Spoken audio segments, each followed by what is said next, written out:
you yet. Oh.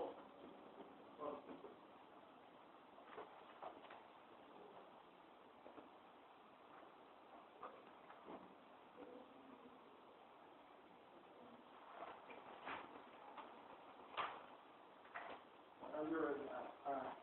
On.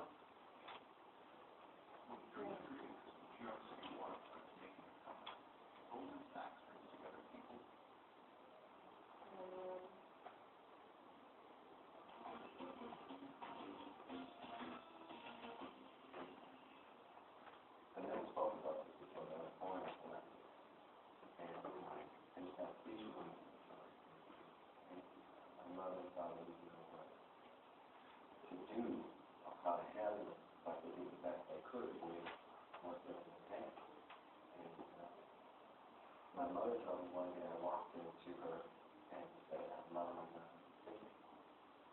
And she said, why? And I said, your name's not up. No, I don't remember saying it. That's just what you don't. And from that point on, I've been having to deal with a lot of things, mentioned a lot in school.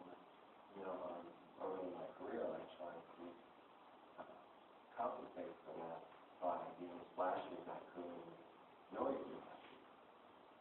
And, I just look forward to this time when I can reflect that on talk to people like yourself, Dr. Coleman, when you all come over to the house and you sit and talk about everything.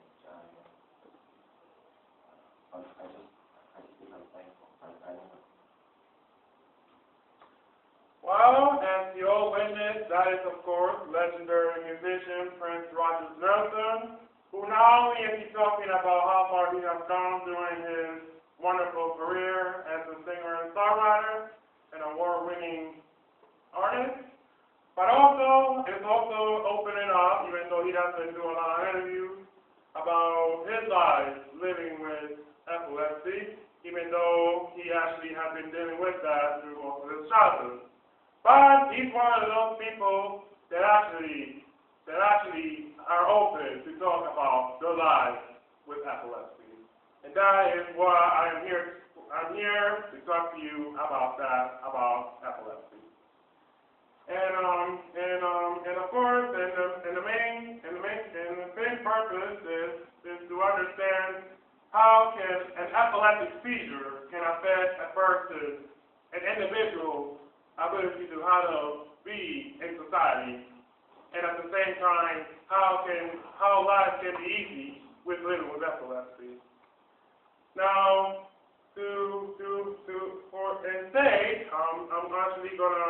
we're gonna be talking about the history of epilepsy, the many causes of it, the types of seizures, and the treatment of epilepsy, and the bibliography, so just, you can probably get a little quick education about that. Now, for the sources that I actually found, I found sources from Wikipedia.org, WebMD.com, Epilepsy.com, MedicineNet.com, and AESNET.org, and also from personal experience, because I have friends that have struggled with epilepsy, but at the same time they're able to the best they could to manage their problems, and yet trying the best they could not to let that affect them. So to understand more about what epilepsy is, let's go back to the very beginning. And I'm talking way back, all the way to ancient times. Now, originally, epilepsy, let me read this for you, just before I mess it up. Epilepsy was one of the first brain disorders to be described. It was mentioned in ancient Babylon more than 300 years ago. It was actually originated in ancient Babylon. But, get this, the strange behavior caused by seizures has contributed to the ages to many superstitions and prejudices. Now, the word epilepsy comes from the Greek word attack. In other words,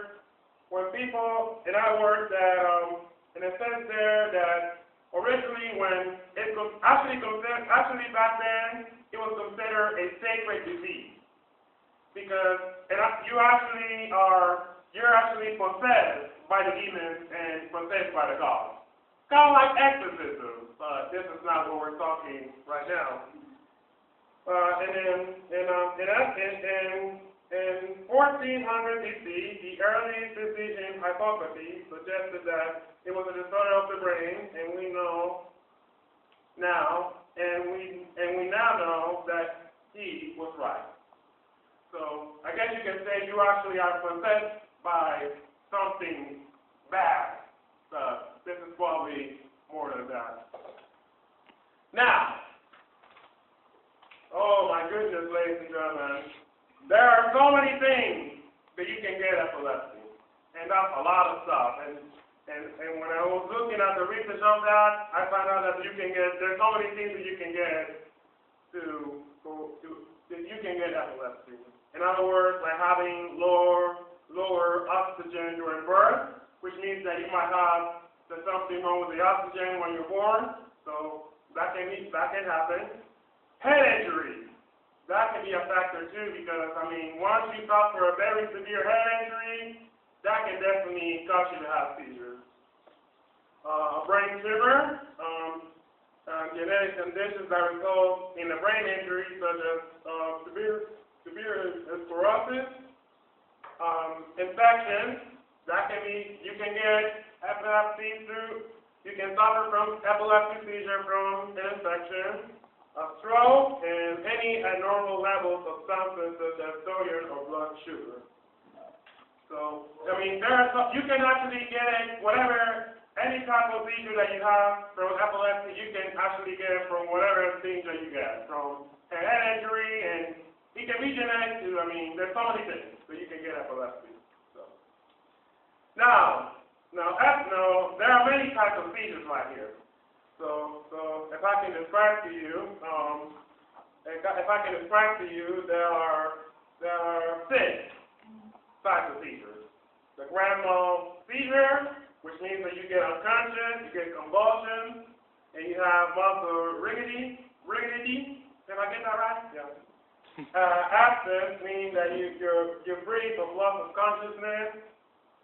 Myoclonic, sporadic, isolated, jerky moments means that you're kind of jerking around, but at the same time, it's not a good jerk around.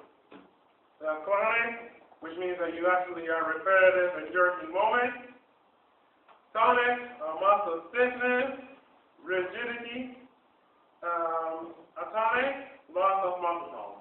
So, if you see somebody that has those seizures, sometimes you can definitely tell that something is wrong. And probably you might never know, but that's just because seizures can get in so many forms, and that's exactly what you can definitely tell about that. Now, before I get to how to treat epilepsy, let me also mention about another thing that I also want to mention as well. And let me read that to you. Epilepsy is usually treated with daily medication once a second seizure has occurred. But for those at high risk, medication may be started after the first seizure. In some cases, especially diet, implantation of neurostimulator or neurosurgery may be required. So that's actually the first thing. Now let me read the second one for you. Rolling a person with an active tonic-clonic seizure onto their recovery position help prevent fluid from getting into the lungs. Putting fingers and by blood or tongue depressor in the mouth is not recommended, as it may take a person to vomit or result risk being base. Effort should be taken preventing further self-injury. Final precautions are generally not required. So again, there's so many side effects, with medications for seizures, but as we all know, there is no cure to epilepsy, but medication and some diet, can definitely, give you a very healthy life. And of course, I see a lot of medicines that, that I see in this paper, but at the same time, it's kind of difficult to pronounce. I'm just not going to rationally mention that to you. But at least there are so many medications that a person with epilepsy can be treated. So that's exactly how it is, because that's the only way that you can able to live a normal life, even if you have epilepsy. And there's an alternative type of medicine with epilepsy. Alternative medicine, including acupuncture, psychological interventions, routine betterment, even yoga. Do you believe that? You can actually treat epilepsy with yoga. I mean, hard, isn't it? But that's just the way it is. Perhaps no reliable evidence to support the use in epilepsy. The use of cannabis is not supported by the device. Melatonin is sufficient support by evidence. Melatonin, that's another thing that you can take to get some sleep. Well, you get the idea. And as you can see, and of course I got all of the bibliography to learn about epilepsy, because in order to understand more about it, it's important to always read books about it, because that will give you a quick education, about what epilepsy really is. And now, hopefully, I hope that this presentation can give you an understanding of what epilepsy really is, but also be aware of the individuals that are living with epilepsy, even though they are doing the best that they can to actually manage their problem, and always trying the best they can not to let that affect in their daily life. So what we learned today, we learned about where epilepsy came from, how you can definitely get epilepsy, the type of seizures that you can actually get from epilepsy, the treatment of it, and of course the bibliography, just to give you a quick education. Now, I know that living with epilepsy isn't easy because of the fact that you see many people having seizures with epilepsy, and it isn't easy.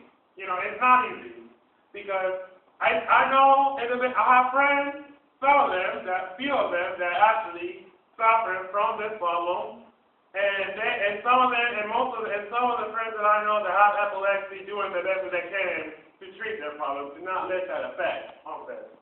And it's important that even if you know a person that has epilepsy, or you don't know a person that has it, I think it's important to always be aware, because you might never know if a seizure might get you there. And it's always important to always be aware to what's going on. And that being said, that concludes my presentation. My name is Mariano Luna. Thank you all very much for your attention, and have a wonderful day, everybody.